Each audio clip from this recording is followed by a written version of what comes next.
Good morning అండి. So నేను morning లేచి టీ పెడుతున్నాను. ఒకలం లేచిపోయామండి. ఈరోజు తొందరగా బయలుదేరాలి అని చెప్తే మా మమ్మీ 6 o'clock లేచి స్నానం చేసి రెడీ అయిపోయింది. మేము రెడీ అయినంత వరకు పడుకోమా అంటే మళ్ళీ పడుకున్నారు. ఇక్కడ చూడండి, Joshi, Vamshi. Good morning. Good morning. ఎలా ఉంది?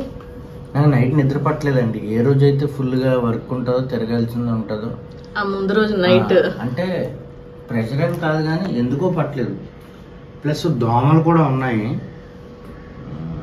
కానీ తప్పదు, మరి లెగాలి, వెళ్ళాలి, ఎలాగో 2 వీడియోస్ పెట్టాలి. అందుకని ఆ పనిలో ఉన్నాను. ఒకసారి బయటకు వెళ్తే మళ్ళీ ఆ వీడియోస్ పెట్టడానికి అవ్వదు. ట్యాగ్స్ వేయాలి, డిస్క్రిప్షన్ పెట్టాలి, టైటిల్స్ వేయాలి, థంబ్నెయిల్ అప్లోడ్ చేయాలి. హాట్ టీ వస్తుందండి మార్నింగ్. భలే ఉంది. వెదర్ అయితే క్లౌడీగా ఉంది. మాకు క్లౌడీగా కనపడుతుందో లేకపోతే గ్లాస్ వల్ల అలా కనపడుతుందో అంటే కొంచెం క్లౌడీగా తెలియట్లేదు. సో అపరాజిత బైబిల్ స్టడీ చేసుకుంటుంది. మాకైతే ఇక్కడ నుంచి చాలా బాగా వ్యూ నచ్చిందండి. అంటే బయట జోషి అన్నట్టు క్లౌడీగా ఉంది. అంటే ఇక్కడ ఏసీలో ఉండి అటు చూస్తున్నాం కాబట్టి గ్లాస్ ఒకవేళ కొంచెం క్లౌడీగా అంటే షేడ్ వల్ల అలా కనిపిస్తుందేమో అని. మరి బయటకు వెళ్తే సల్టరీగా ఉంటుందేమో తెలియదు. కానీ టైం వచ్చి 7:15 అలా అవుతుందండి. 7కి లేచాము. 7కి లేచి ఇంకా ఒకళ్ళు మళ్ళీ సరే ఈరోజు హెక్టిక్ డే, సో స్టార్ట్ చేద్దాము, ఇంకా బయలుదేరకపోతే మళ్ళీ లేట్ అవుతుందని. సో పొద్దున్న లేవగానేనండి కొన్ని షిప్లు అయితే వెళ్ళాయండి. షిప్ కనకూడదు కానీ బోట్లు, చేపల కోసం అని. అండ్ చాలా మంది జనాలు కూడా కనిపించారు. మార్నింగ్ వాక్ వెళ్తాం మేము అక్కడికి, ప్లాన్ చేస్తాం అది కూడా. ఇప్పుడైతే హాట్ టీ తాగుతున్నాము చక్కగా. బాగుంది రోజు టీ. మాకు మార్నింగ్ కంపల్సరీగా టీ పడాలండి. మ్యాక్సిమం కాదు, 100%, 99.9%. రిచి క్రిసి వాళ్ళని స్కూల్కి డ్రాప్ చేసేగానే మేము ముగ్గురం చాయ్ తాగుతున్నప్పుడే మా వర్క్ డిసైడ్ చేసుకుంటాము. డే షెడ్యూల్ చేసుకుంటాం. ఈరోజు ఇవి చేయాలని, ఎవరి పనులని. ప్రస్తుతం అయితే నైట్ 2 o'clock పడుకున్నాడండి. చాలా 2 thumbnails చేసి, కొన్ని అడ్జస్ట్మెంట్లు ఉన్నాయి, కొన్ని కరెక్షన్స్ చెప్పాను, అవి చేస్తున్నాడు. త్వరగా కంప్లీట్ చేసేసుకుని పెట్టేసుకుని మేము బయలుదేరాలి. సో ఎర్లీ మార్నింగ్ అయితే రోజు మాకు ఇలాగే ఉంటది. స్కూల్ ఉంటే, స్కూల్ లేకపోతే మాత్రం లేగం. 9 వరకు అలా లేకపోయినా లేచిన తర్వాతైనా మళ్ళీ we have this tea time అనేది ఉంటది. మాక్సిమం 90% టీ అండి. ఎప్పుడో గానీ కాఫీ. క్రిసి గడగలకు హాలిడే ఉంటే హార్లిక్స్ తాగుతారు. ఒక్కొక్కరు ఒక్కొక్క పని చేస్తున్నామండి. సో జోషిను, వంశీ వీడియోస్ ఎడిటింగ్ ఆ పనిలో ఉన్నారు. మమ్మీ అయితే రెడీ అయిపోయింది. పిల్లలు స్నానానికి వెళ్తున్నారనమాట. ఈలోపు నేను ఐరన్ చేస్తున్నాను. ఈసారి మేము ఏం ప్లాన్ లేకుండా వచ్చాం కదండి. అంటే అవ్వలేదు వర్క్స్ వల్ల. ఐరన్ కూడా చేసుకోలేదు. ఉతికిన బట్టలు తెచ్చేసుకున్నాము. ఇక్కడైతే చేసుకుంటున్నాం. యాక్చువల్లీ ఐరన్ బాక్స్ క్యారీ చేసి తీసుకొచ్చామండి, బట్ ఇక్కడ వీళ్ళు ప్రొవైడ్ చేశారనమాట. సో ఐరన్ చేసేస్తున్నాను. మేమందరం ఫ్రెష్ అయిపోయామండి. చెప్పాం కదా మార్నింగ్ వెళ్ళేసి వర్క్స్ అన్ని కంప్లీట్ చేసుకొని. సో ఇప్పుడైతే మేము క్యాబ్ కోసం వెయిట్ చేస్తున్నాము. All ready to go. Uber book చేసాం అనమాట. మేము ఊబర్ ఓలా 2 అలాగా చెక్ చేస్తున్నాము. సో ఫైనల్గా మేము మీకు చెప్తాము విచ్ ఇస్ బెస్ట్ అన్నది.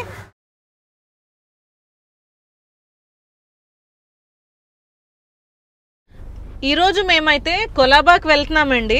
సో బాండ్రా లేకపోతే కార్ నుంచి మా కొలాబాకి ఆల్మోస్ట్ ఒక 20-18 కిలోమీటర్లు ఉన్నది. సో గంట ప్రయాణం అని అన్నారండి. సో ఇప్పుడు మేమైతే ప్రస్తుతానికి దారిలో ఉన్నాము.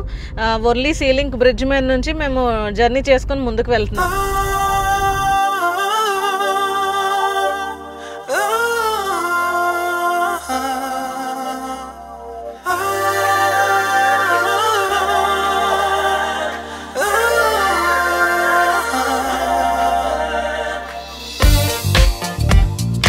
ట్రాఫిక్ అయితే చాలా ఎక్కువ ఉన్నదండి.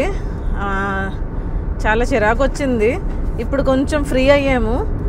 సో నిర్మాణ్ పాయింట్ నుంచి ఇంకా ముందుకు వెళ్తున్నాము. నిర్మాణ్ పాయింట్ ఎందుకనంటే అక్కడ బోర్డు చూసాం. ప్లస్ నిన్న కొలాబాకి వెళ్ళేటప్పుడు అండ్ హోటల్ సర్చ్ చేసినప్పుడు ఈ స్పాట్ అయితే మేము ఐడెంటిఫై చేసామన్నమాట. సో ఇప్పుడు అయితే మేము కోస్టల్ రోడ్లోనే వెళ్తున్నాము. చూపించు, రోడ్డు చూపించు. చాలా వద్దు, వీడియో టైం అయిపోతుంది. ఫైనల్లీ వచ్చేసామండి ప్లేస్కి. కానీ చాలా సందడిగా ఉన్నది. మాకైతే చాలా ఎక్సైటింగ్గా ఉన్నది. ప్లస్ క్లౌడీగా ఉంది, బాగుంది. మెయిన్ అది వాతావరణం కొంచెం క్లౌడీగా ఉండడం వల్ల కొంచెం ప్లెజెంట్గా ఉన్నది. చాలా రద్దీగా ఉందండి ఎక్కడ చూసినా కూడా. ముందు ఏదన్నా చిన్నది స్నాక్ లాగా తినేసి పిల్లలు ఆకలి అంటున్నారు, అప్పుడు వెళ్తాం, స్టార్ట్ అవుతాం. షనా సమోసా తింటున్నాడండి. మమ్మీ ఏమో ఫ్రూట్ సలాడ్ తీసుకున్నది. జోషి ఏమో అక్కడ ఇంకా ఫ్రెంచ్ ఫ్రైస్ అలాగే మోమోస్ ఏవో ఆర్డర్ ఇచ్చుకున్నారనమాట. ఫైనల్లీ ఎప్పుడు తింటానని అనుకోలేదండి, ఎందుకంటే నాకు నచ్చదు. But finally I have to take it. తీసుకున్నాను.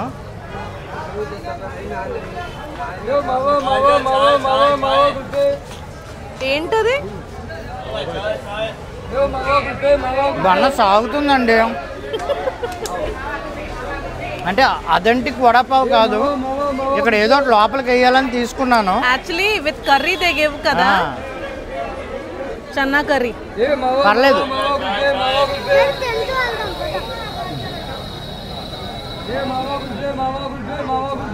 ఇదేదో సెక్యూరిటీ చెక్ ఉందండి గేట్ వే ఆఫ్ ఇండియాకి వెళ్ళడానికి. ఫస్ట్ చలేగా. ఫైనల్లీ వచ్చేసామండి gateway of India Mumbai. So video అవుతున్నంతసేపు నేను దీని హిస్టరీ అండ్ డీటెయిల్స్ అన్ని కంప్లీట్గా ఇస్తాను. సో ఇప్పుడే మేము సెక్యూరిటీ చెక్ అయ్యి లోపలికి ఎంటర్ అయ్యామన్నమాట. సో ఫేమస్ ప్లేస్ కదా. జనం మాత్రం చాలా మంది ఉన్నారండి. ఇంకోటి ఏంటంటే బ్లాక్ ప్యాంట్ వైట్ షర్ట్ వేసుకున్న వాళ్ళు చాలా మంది ఉన్నారండి, ఫోటోగ్రాఫర్స్. ఎలా ఉన్నారంటే టూరిస్టుల కంటే వాళ్ళే ఎక్కువ ఉన్నారు. ఒకసారి మీరు వీడియో చూస్తే అర్థమైపోతుంది క్లియర్గా. అదిగోండి ఎంతమంది ఉన్నారంటే అంతమంది ఉన్నారు. Nine mobile thank you.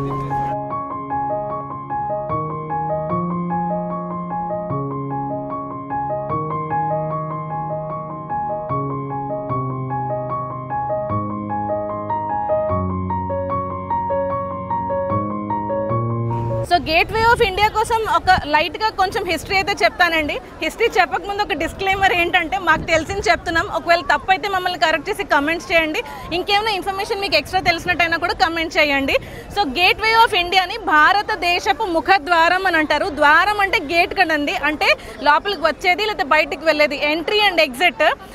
So ఈ గేట్ని లేకపోతే ఈ గేట్ వే ఆఫ్ ఇండియాని ఎప్పుడు ఎందుకు కట్టారు అని అంటే, ఫస్ట్ బ్రిటిష్ మోనార్క్ అయిన జార్జ్ 5 అండ్ క్వీన్ మేరీ వాళ్ళిద్దరూ ఇక్కడికి వస్తున్నప్పుడు వాళ్ళని వెల్కమ్ చెప్తూ మన భారతీయులు ఈ ద్వారాన్ని అయితే కన్స్ట్రక్ట్ చేశారండి. అండ్ మనకి చరిత్ర మీకు ఆ గేట్ పైన నేను చదువుతాను ఏం రాసిందో చూడండి. erected to commemorate the landing in India of their Imperial Majesties King George V and Queen Mary on the 2nd of December 1911. నాకు తెలిసి సో ఇది కన్స్ట్రక్షన్ 1911లో స్టార్ట్ చేశారండి అండ్ కంప్లీట్ అయ్యేసరికి 1924 అయింది. దీని ఓపెనింగ్ December 4th 1924 ఓపెన్ చేశారు. ఒకవేళ నేను డేట్స్లో చిన్న కన్ఫ్యూజ్ అయ్యి తప్పు చెప్తే please do correct. So screens మీద ఇస్తాము ఒకవేళ మేము తప్పు చెప్పినట్టయితే కరెక్షన్స్తో. సో ఈ gate way of India literally చెప్పు. సో ఈ గేట్ వే ఆఫ్ ఇండియా మీకు అటు సైడ్ చూసినట్టయితే చుట్టూరు సముద్రం కనిపిస్తుంది. అదేంటి అని అంటే అరేబియన్ సీ అండి. సో లిటరల్లీ అది వచ్చి ఆ సముద్రం అలా తాకుతున్నప్పుడు ఈ వ్యూ అయితే చాలా బ్యూటిఫుల్గా ఉన్నదండి. అంటే బ్యాక్ టు దట్ 1900s 1911 అలా వెళ్తే అప్పట్లో ఈ ప్లేస్లో వాళ్ళు ఏమంటారంటే ఆ మెజెస్టిక్ లేకపోతే ఆ ప్రివిలేజ్ ఎలా ఎంజాయ్ చేశారా అని అనిపిస్తుంది. అంటే వాళ్ళు కింగ్స్లా ఎంటర్ అవ్వడం, మన వాళ్ళనేమో వెల్కమ్ చెప్పడం, అదంతా కూడా త్రూ సీ కదా వచ్చారు వాళ్ళు ఈ పోర్ట్ ద్వారా, ముంబై పోర్ట్ ద్వారా. సో ఒకసారి అది ఊహించుకుంటేనే చాలా అలాగే ఉంది.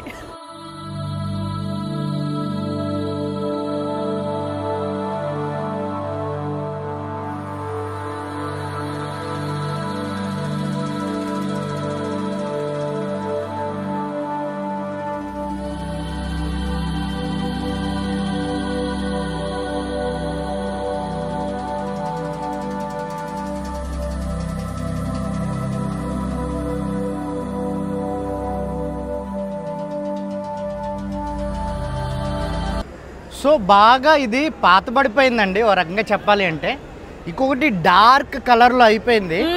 అయినా సరే దాని రాజసం అంటారు కదా, దాని బ్యూటీ అంటారు కదా, కరెక్ట్.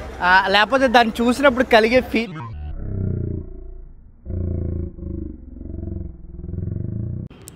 చాలా డీటెయిల్స్ ఇక్కడ మాట్లాడానండి. బట్ ప్రాబ్లం ఏమొచ్చింది అంటే అది ఆ వీడియో క్లిప్ సడన్గా స్లో మోషన్లోకి షిఫ్ట్ అయిపోయింది. మరి ఎందుకైందో తెలీదు. సో ఇక్కడ ఏం మాట్లాడానో కూడా నాకైతే గుర్తులేదు. సో ఏదైతే స్ట్రక్చర్ ఉందో అది ఓల్డ్గా పాతగా కనిపిస్తున్నా సరే అక్కడ నుంచున్నప్పుడు అంత ఓల్డ్ స్ట్రక్చర్ దగ్గర, అంత హిస్టారికల్ స్ట్రక్చర్ దగ్గర, మాన్యుమెంట్ దగ్గర నుంచుంటే ఆ కలిగే ఫీలింగ్ గురించే నేనైతే అక్కడ చెప్పానండి. సో నాకైతే ఆ కలర్ కానీ, అంటే పాతబడిపోయిన ఆ డార్క్ కలర్ ఏమంటారు, వింటేజ్ కలరు నాకు చాలా నచ్చింది. సో ఎప్పుడో మామూలుగా టీవీలో, పేపర్లో లేకపోతే చూడడమే కానీ డైరెక్ట్గా ప్లేస్లో ఉన్నప్పుడు కలిగిన ఫీలింగ్ అంటే ఇప్పుడైతే నేను చెప్పలేనండి, ఎందుకంటే వాయిస్ ఓవర్ తర్వాత ఇస్తున్నాం కాబట్టి. బట్ మేమైతే చాలా ఎంజాయ్ చేసాం.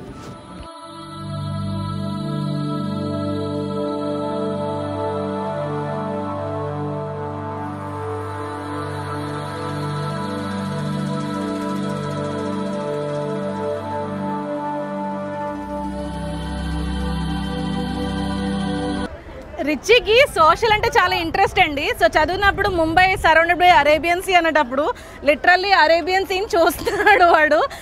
సో వాటర్ అయితే అంత క్లీన్గా లేదండి, అంటే చూసి ఏమంటారు ఆహ్లాదకరంగా అయితే లేదు. పాత ఇంజిన్ ఆయిల్ ఉంటుంది కదండి, నిజంగా లిటరల్లీ అలాగే ఉన్నది. వీళ్ళని బ్లేమ్ చేయడం అని కాదు, తప్పుగా పట్టడం అని కాదు, కానీ ఓవర్ క్రౌడెడ్ అండి. ఇంకోటి ఏంటంటే మెయింటెనెన్స్ లేకపోతే క్లెన్లీనెస్ అది ఉంటుంది కదా, బేసిక్గా అది లేదు అసలు. ఇది చూడండి, మీకు చూస్తే కనిపిస్తుంది ప్లాస్టిక్ బాటిల్స్, పాలిథిన్ బ్యాగ్స్ ఎక్కడ పడితే అక్కడే ఉన్నాయండి అసలు. బ్యాక్గ్రౌండ్లో అయితే ఇది మరి ఇంకా పోర్ట్ టైపే కదా, మీకు పెద్ద పెద్ద షిప్స్, వెజల్స్ అన్నీ కనిపిస్తాయి. సో రిచి అయితే అరేబియన్ సీన్ చూసి అలాగా ఆశ్చర్యచకితుడు అయ్యాడు. ఇక్కడ నుంచి ఎలిఫెంటా కేవ్స్ వెళ్ళాలి. ఇదే మీరు ఇక్కడ వెనకట్లే ఫెర్రీస్ చూస్తున్నారు కదండి, ఇవేవైతే ఫెర్రీస్ ఉన్నాయో ఇక్కడ నుంచి ఎలిఫెంటా కేవ్స్ కి తీసుకెళ్తారు. ఎలిఫెంటా అనేది ఒక ఐలాండ్. సో ఇక్కడ నుంచి ఫెర్రీస్ లో ఒక 1 hour అన్నారండి జర్నీ. మరి పూర్తిగా డీటెయిల్స్ అయితే ఇంకా తెలీదు, ముందు చెప్తాము, ఒకవేళ వెళ్తే చెప్తాము. సో అది కూడా వరల్డ్ యునెస్కో హెరిటేజ్ సైట్ అని అన్నారు. So let's see.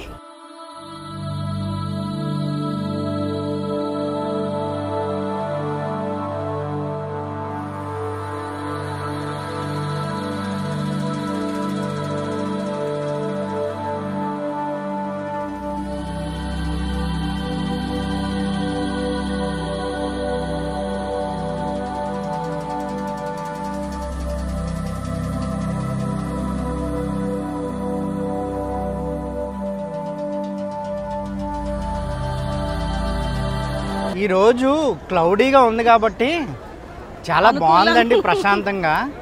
లేకపోతే చెమటలు పట్టేసి ఇప్పటికే పడుతున్నాయి.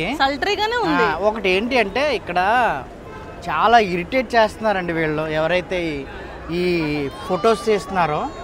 అంటే టూరిస్టులు ఎంతమంది ఉన్నారో అంతమంది ఉన్నారు.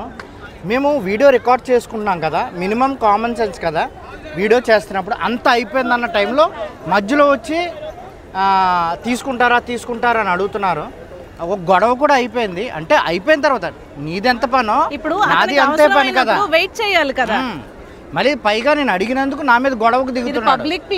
సో నాకు చెప్పారు ఏంటంటే చాలా జాగ్రత్తగా ఉండండి, ఎవరైనా ఏదైనా చేతిలో పెడితే తీసుకోకండి, బేరం ఆడుకున్నప్పుడు కరెక్ట్గా ఆడుకోండి, వాళ్ళు ఇలా అని అలా అంటారు, అంతా మోసమే ఫుడ్ దగ్గర నుంచి అన్నీ అని. కాబట్టి ఇలాంటి ప్లేసెస్కి వచ్చినప్పుడు కొంచెం జాగ్రత్తగా ఉండండి.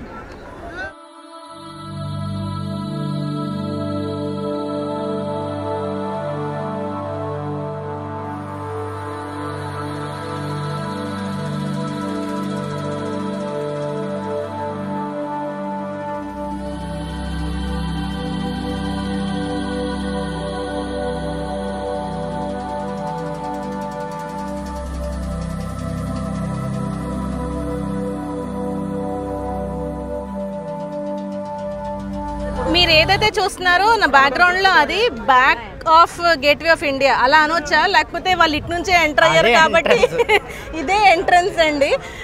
ఒక్కసారి లిటరల్లీ అలాగా ఓషన్ లోంచి ఆ కింగ్ రావడం, ఇలా వాళ్ళు వెల్కమ్ చెప్తూ ఎంటర్ అవ్వడం ఈ గేట్ లోంచి నాకు ఒకసారి ఊహించుకుంటేనే చాలా మంచి ఫీల్ వస్తుందండి అసలు. అయితే బ్యాక్ చూడండి, అన్ని వీటిని ఏమంటారు, పరంజా అదే రెనోవేట్ చేస్తున్నారు, రిపేర్ వర్క్స్ ఏవో చేస్తున్నారు అనమాట. సో అవి కట్టి పైన వర్క్ అవుతుంది, అందుకే కిందన కూడా బ్లాక్గా ఏదో క్లాత్ కట్టి కొంచెం వ్యూ సరిగ్గా లేకుండా ఉన్నది, ఫ్రంట్ వ్యూ కూడా అసలు. సో ఇప్పుడైతే మేము ఎలిఫెంటా కేవ్స్కి అయితే స్టార్ట్ అవుతున్నామండి. సేమ్ అదే, ఇదిగోండి ఇది గేట్వే ఆఫ్ ఇండియా, ఇది పక్కనే ఫెర్రీస్ అయితే ఉంటాయి అనమాట, వెనకట్ల తాజ్ ట్రైడెంట్. సో ఇప్పుడు మేమైతే ఫెర్రీ మాట్లాడడానికి వెళ్తున్నాము. సో ఇక్కడ నుంచి ఎలిఫెంటా కేవ్స్ మా జర్నీ అయితే స్టార్ట్ అవుతుంది, రండి చూద్దాం. సో మేము ఎలిఫెంటా కేవ్స్కి వెళ్దామని వచ్చామండి. సో మేము ఎంతవరకు కరెక్టో మాకు తెలీదు, మీరు కమెంట్ చేయండి. ఏంటి అంటే టోటల్ ఈ రైడ్ మొత్తం టూర్ మొత్తం ఒక 4-5 అవర్స్ ఉంటుంది అన్నారు. వెళ్ళడానికి 1 అవర్, రావడానికి 1 అవర్. 1 అవర్ సీ మీద వెళ్తున్నామంటే మరి ఎంత లోతుకి వెళ్తామో ఆలోచించండి. బట్ ప్రాబ్లం ఏంటి అంటే ఒక్క లైఫ్ జాకెట్ కూడా లేదు బోటు మీద. సో ఎన్నో ఇన్సిడెంట్స్ చూస్తున్నాం కదా, చూసి తెలిసి కూడా రిస్క్ చేయాలా అనే ఏమంటారు అనిపించింది. మీరు సింపుల్గా మాట్లాడే వచ్చి చూపించలేదు అని చెప్పలేం కదా ఎప్పుడు ఏం జరుగుతుందని. నిన్నే నేను ఒక వీడియో చూసాను, బోట్ మొత్తం ఇవతల బోట్ లెవెల్ ఉన్నారు, అవతల బోట్ అలా మునిగిపోయింది రివర్స్. సో స్విమ్మింగ్ ఎవరికి రాదు, ఎంత swimming middle of the ocean చెయ్యెత్తుతున్నాడు నాకు వచ్చి స్విమ్మింగ్ అని. బట్ ఆడు వద్దంటున్నాడు, ఒక్కటి కూడా లేదండి. అంతమందిని ఒకసారి ఒకవేళ ఏదన్నా అయితే ఎలా సేవ్ చేస్తారు ఏమో బాబు. అంటే వాళ్ళు ఏమంటున్నారంటే సేఫ్టీ వాళ్ళు ఉన్నారంటున్నారు. సేఫ్టీ వాళ్ళు ఉన్నా కూడా ఎంతమంది ఉన్నారు, ఈచ్ పర్సన్కి ఒక సేఫ్టీ అతను అయితే ఉండడు కదా.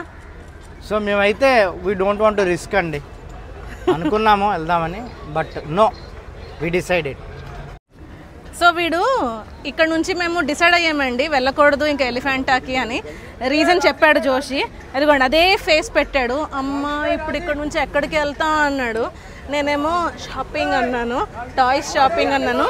ఎలా పెట్టేవారు ఎక్స్ప్రెషన్ అదిగోండి, వెంటనే మారిపోయిందండి, ఉత్సాహం వచ్చింది వాడికి. సో మేము ఇక్కడ నుంచి వేరే ప్లేస్కి వెళ్తాం, కొలాబాలోనే వేరే ప్లేసెస్ ఉన్నాయి ఎక్స్ప్లోర్ చేయడానికి. చూడండి టాయ్స్ షాపింగ్ అనగానే ఈడ్చుకెళ్ళిపోతున్నాడు. చూడండి మీకు సింపుల్గా ఎగ్జాంపుల్ చూపెడతాను. అక్కడ మీకు ఒక బోట్ వెళ్తుంది కదా, నేను జూమ్ చేసి చూపెడతాను. ఓకే, జూమ్ చేసి చూపెడతాను. ఒక్క లైఫ్ జాకెట్ కూడా మీకు లేదు చూడండి, ఎక్కడ బయట హ్యాంగ్ చేయడం కానీ, పోనీ ఏదైనా ఎమర్జెన్సీ వచ్చినప్పుడు. ప్లస్ ఏంటంటే కింద కూర్చున్న వాళ్ళకి పైన కూర్చున్న వాళ్ళకి పట్టుకోవడం గ్రిప్ లేదు. గ్రిప్ కూడా లేదు, గ్రిప్ పర్లేదులే. చూడండి ఒక్కటి కూడా లేదు అంటే ఎమర్జెన్సీకి వేసుకోవడానికి. మరి అలా అయితే ఎలా అండి? ఎలిఫెంటా కేవ్స్కి వెళ్ళాలన్నా కూడా ఫెర్రీస్ ఇక్కడే దొరుకుతాయండి. అలాగే ఒకవేళ ఎలిఫెంటా కేవ్స్ కాదు అని అనుకుంటే మినిమం 1/2 an hour రైడ్, ఓషన్లో రైడ్ అయితే మీకు ఉంటుంది. అదిగోండి స్పీడ్ బోట్స్ ఉన్నాయి కదా, చిన్న బోట్స్, దాంట్లో అయితే వాళ్ళు తీసుకెళ్తారు. మీరు ఏదో ఆఫ్ ఇట్ మీరు ఆప్ట్ చేసుకోవచ్చు. బట్ అందులో కూడా నాకు ఎందుకో లైఫ్ జాకెట్స్ కనిపించలేదు. It completely depends on your choice అండి.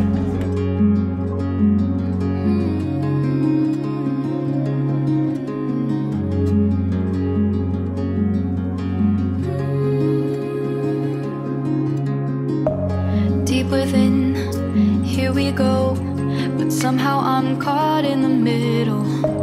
Is this the end before we've even begun?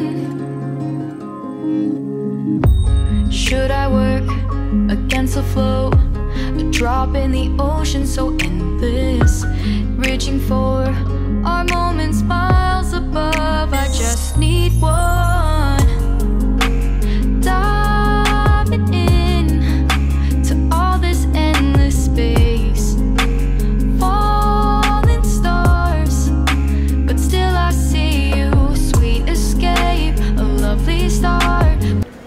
క్రిస్సీకి రిచ్చికి ఈ పీజన్స్కి ఫీడ్ చేయడం అంటే చాలా ఇష్టం అండి. లాస్ట్ టైం మేము హైదరాబాద్, వావ్ ఎన్ని పిజియన్స్ ఉన్నాయండి ఒకేసారి. నేనేం డిస్టర్బ్ చేయలేదు, బట్ అవే అలా పైకి ఒకసారి ఎగిరాయి. చూడండి ఎన్ని ఉన్నాయో. వెదర్ అయితే చాలా బాగుందండి, వెదర్ చాలా బాగుంది ఈరోజు. లక్కీ అనుకోవచ్చు మనం కదా. చూడండి ఎన్ని పీజన్స్ ఉన్నాయో.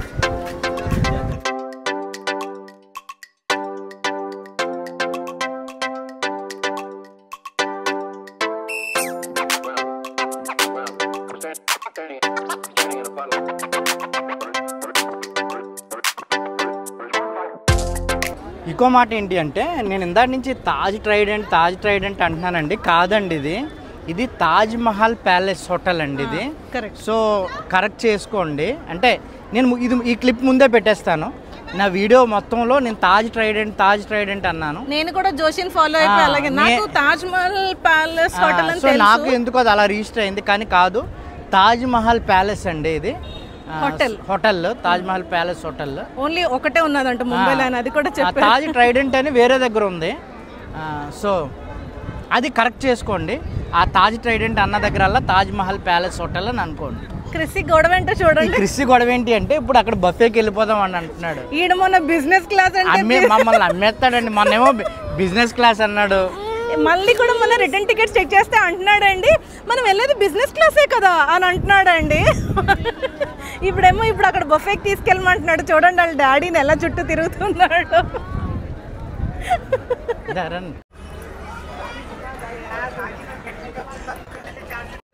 That's all for today's video అండి. సో ఇక్కడితో అయితే ఈ వీడియో క్లోజ్ చేసేస్తున్నాము. ఐ హోప్ మేము కొన్ని హిస్టారిక్ డీటెయిల్స్ ఇచ్చామని అనుకున్నాం. ఒకవేళ ఇఫ్ వి మిస్డ్ ఎనీథింగ్ మీరు కింద కామెంట్స్లో తెలియచేయండి. ఒకవేళ మేము తప్పు చెప్పినా కూడా please do correct us. So ఇక్కడితో అయితే వీడియో క్లోజ్ చేసేస్తాం. హోప్ మీకు నచ్చిందని అనుకున్నాను. నచ్చితే ఒక లైక్ చేయండి, షేర్ చేయండి. ఏం బాగా నచ్చిందో కింద కామెంట్స్లో కూడా తెలియచేయండి. అలాగే మా ఫ్యామిలీకి ఒక హార్ట్ సింబల్ అయితే ఇవ్వండి. See you again in an amazing video. Till then bye bye, take care.